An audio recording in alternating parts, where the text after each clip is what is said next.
Good morning and welcome to Fundamental Mathematics. I'm your host, Dr. Turner.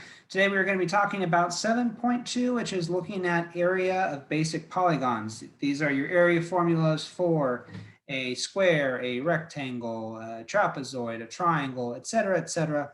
Rather than going through here and just writing them all down on a piece of paper or on a whiteboard, which I can do, they're going to be listed here under your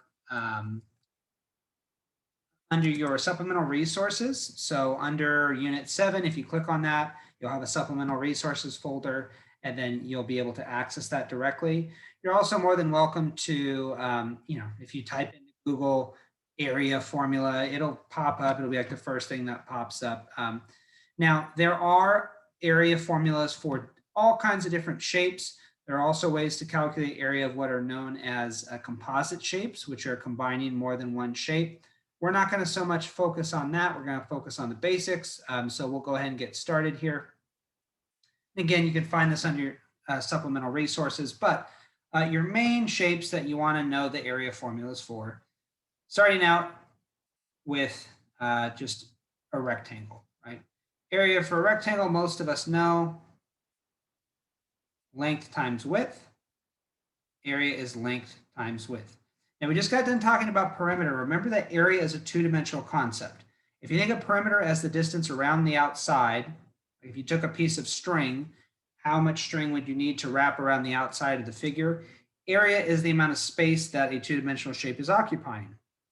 If you were putting paper over a flat surface, how much paper would you need? That's area.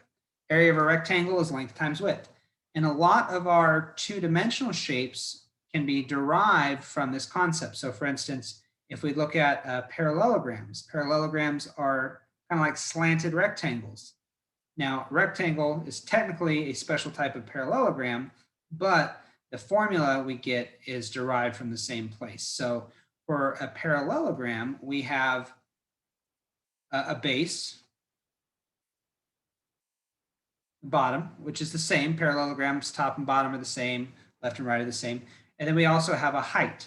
So the area of a parallelogram is equal to the base times the height, which looks very similar to the length times the width that we talked about with the rectangle. It's being slanted.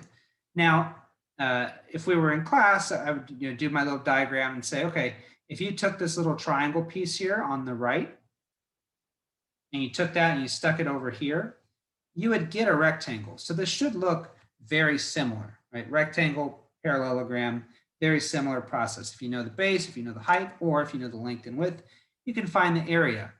Now, a square is a special type of parallelogram, also a special type of rectangle.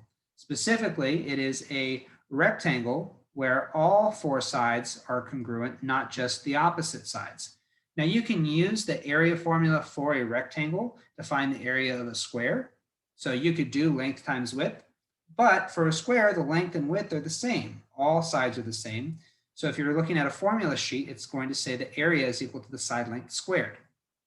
That is all to say, if you have to remember one, then just knowing the area of the rectangle kind of helps you derive these other shapes. Similarly, if I look at a triangle, I take a rectangle and I cut it in half, I end up with a triangle. So the area of a triangle is also derived from the area of a rectangle. Area of a triangle is given as 1/2 base times height. So imagine you have a rectangle, you cut it in half. That's your area formula for a triangle. Call this the base, call this height. Area of that triangle is 1/2 base times height. Rectangle, square, parallelogram, triangle, those are your bread and butter. Those are the most common shapes that are going to come up. The other most common shape that's going to come up in terms of polygons is a trapezoid. For rectangles and squares and kites and parallelograms, those all have two parallel sides. For a trapezoid, they have exactly one pair of parallel sides.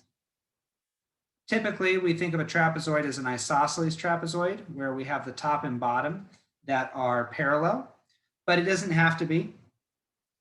Area formula for a trapezoid is also slightly derived from the area of a rectangle or a parallelogram, where you have two bases, base 1 and base 2. and then you have a height. Area of a trapezoid is given as either the average of the bases, so add them and divide by 2, times the height, or some books will write it as 1/2 times base 1 plus base 2 times the height. They both represent the same thing, so you're welcome to use either, whichever one you're more comfortable with. But those are your basic polygons that you're expected to know.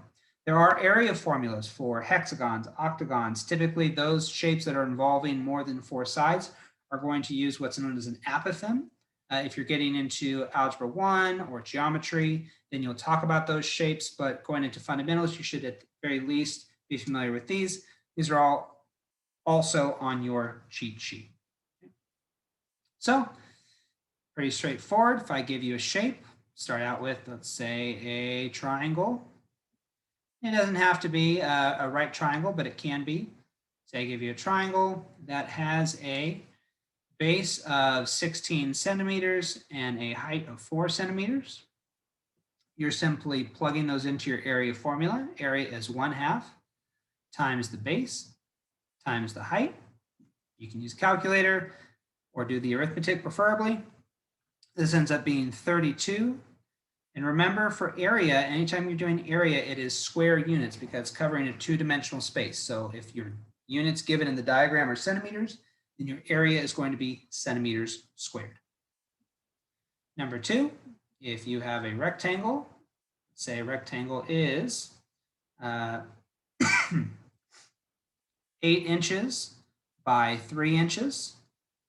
Area of a rectangle, length times width, 8 times 3, end up with 24 inches, and this is area, so 24 inches squared. If you are given a square, again, remember that for the most part, if you're told that it's a square, whether in words or whether in the diagram, it's not going to list out all the sides, so you might just have something like 9 feet on one side, and either told that it's a square, or you'll have those little check marks that are indicating that all sides are congruent.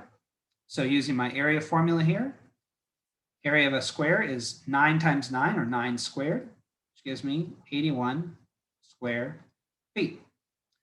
Those are pretty straightforward. What throws people sometimes is when you have to do the area of a trapezoid. It's the same concept, but you need to be a little more careful.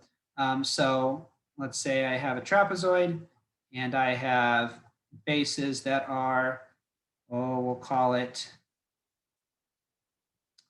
8 feet and 12 feet, and I have a height of 5 feet. For me, I'm going to take the average of those two bases. So the average of 8 and 12 is 10, but you can also write it out the long way. Area is 1/2 times 8 plus 12 times 5, and do the arithmetic. 8 plus 12 is 20, divided by 2 is 10, times 5 gives you an area of 50 feet, and that is squared. That's it for today. If you have any questions, please reach out to me. Otherwise, have a good day. I will talk to you soon. Bye.